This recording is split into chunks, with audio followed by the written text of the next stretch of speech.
इस वीडियो में मैं आपको बताऊंगा कि स्टेक होल्डर क्या होते हैं। स्टेक होल्डर का बेसिक कॉन्सेप्ट, बेसिक लॉजिक आपको इजी वे में एग्जाम्पल के साथ समझाऊंगा। तो बहुत बच्चे कंफ्यूज होते हैं, काफ़ी स्टूडेंट कंफ्यूज होते हैं, मुझे पूछते हैं कि स्टेक होल्डर क्या है। तो इसलिए मैंने सोचा इस पर एक वीडियो बना दूं। तो सबसे पहले इसकी छोटी सी एक्सप्लेनेशन है, उसको आप खुद ही रीड कर लेना। मैं आपको बेसिक कॉन्सेप्ट बताता हूँ कि आपका टाइम ना जाया हो। स्टेक होल्डर क्या होते हैं? वो पर्सन, वो ग्रुप या वो ऑर्गेनाइजेशन जिसका किसी कंपनी में, किसी बिजनेस में, किसी चीज़ में कंसर्न हो, उसको हम कहते हैं स्टेक होल्डर।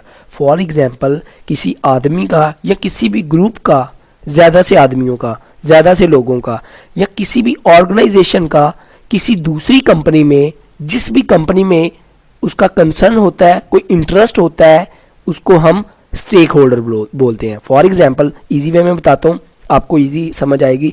एक कस्टमर जो है उसका एक कंपनी के साथ कंसर्न है। क्या कंसर्न है? कि वो उसकी प्रोडक्ट खरीदता है। एक एम्प्लॉय जो है उसका कंपनी में इंटरेस्ट है। क्या इंटरेस्ट है? उसने काम करना है और कंपनी ने प्रॉफिट में जाना है और उसको प्रॉफिट में से तनख्वाह मिलनी है, क्योंकि उसने जब कमाई करनी है और कंपनी प्रॉफिट कमाएगी और फिर उसको भी सैलरी देगी। तो उसका कंसर्न आ गया ना, उसने काम करना है, उसका कंपनी के साथ कोई लेन देन है, क्योंकि उसने कंपनी में काम करना है, तो ये भी उसका एक किस्म का कंसर्न है। तो इसी तरह जो कंपनी के शेयर होल्डर होते हैं वो भी कंपनी के स्टेक होल्डर होते हैं। वो कैसे? क्योंकि कंपनी के शेयर होल्डर, शेयर का मतलब क्या होता है? हिस्सेदारी। होल्ड मतलब जिनके पास कंपनी का हिस्सा होता है, जिनके पास हिस्सा मौजूद होता है, उनको हम बोलते हैं शेयर होल्डर। तो बेसिकली शेयर होल्डर जो होते हैं ना, वही कंपनी के ऑनर होते हैं। तो कंपनी के ऑनर जो होते हैं उनका क्या कंसर्न होता है? उन्होंने प्रॉफिट गेन करना होता है, उन्होंने देखना होता है, उन्होंने कंपनी में पैसे इन्वेस्ट किए होते हैं। तो उन्होंने कंपनी में पैसे इन्वेस्ट किए, ये भी एक किस्म का उनका कंसर्न आ गया, उनका इंटरेस्ट आ गया कंपनी में और उनको प्रॉफिट मिला, तो ये भी एक किस्म के कंपनी के स्टेक होल्डर हैं। तो आपको समझ आ रही है ना, बात पकड़ में आ रही है ना? वो चीज़ें, वो ग्रुप, अगर ज़्यादा से कस्टमर है कंपनी के, वो प्रोडक्ट खरीदते हैं कंपनी की, मतलब स्टेक होल्डर वो बंदे होते हैं जिनके करने से, कोई एक्शन प्ले करने से कुछ इम्पैक्ट भी आता है, कुछ कंपनी के ऊपर इम्पैक्ट भी आता है। ज़्यादातर जो स्टेक होल्डर हैं उनके साथ, उनके कुछ करने से इम्पैक्ट आता है। अभी फॉर एग्जांपल, कस्टमर है, कंपनी की प्रोडक्ट खरीद रहा है, तो वो प्रोडक्ट नहीं खरीदेगा कंपनी की, क्या होगा? ज़्यादा से कस्टमर कंपनी की प्रोडक्ट खरीदना छोड़ देंगे, तो कंपनी क्या होगी? लॉस में जाएगी। तो कंपनी के ऊपर इम्पैक्ट आया ना, कंपनी घाटे में गई।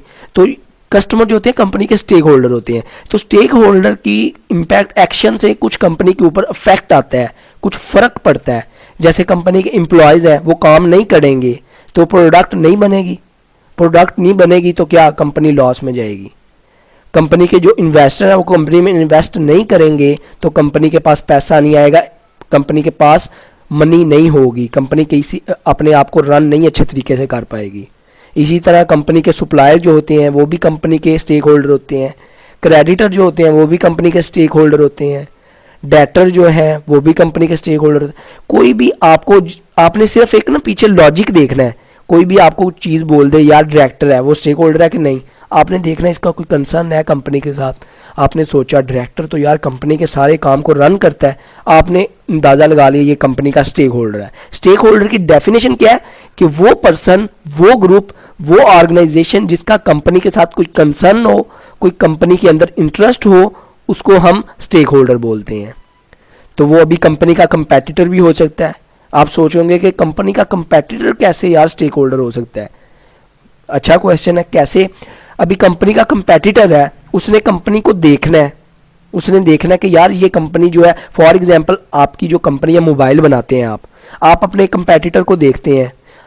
कंपेटिटर, फॉर एग्जांपल कंपेटिटर आपको देखता है कि आप किस तरह की प्रोडक्ट बनाते हैं। जैसे सैमसंग है, वो आईफोन को देख रही है कि आईफोन यार कैसी प्रोडक्ट बना रहा है, मार्केट में कौन सी नई इनोवेशन ला रहा है।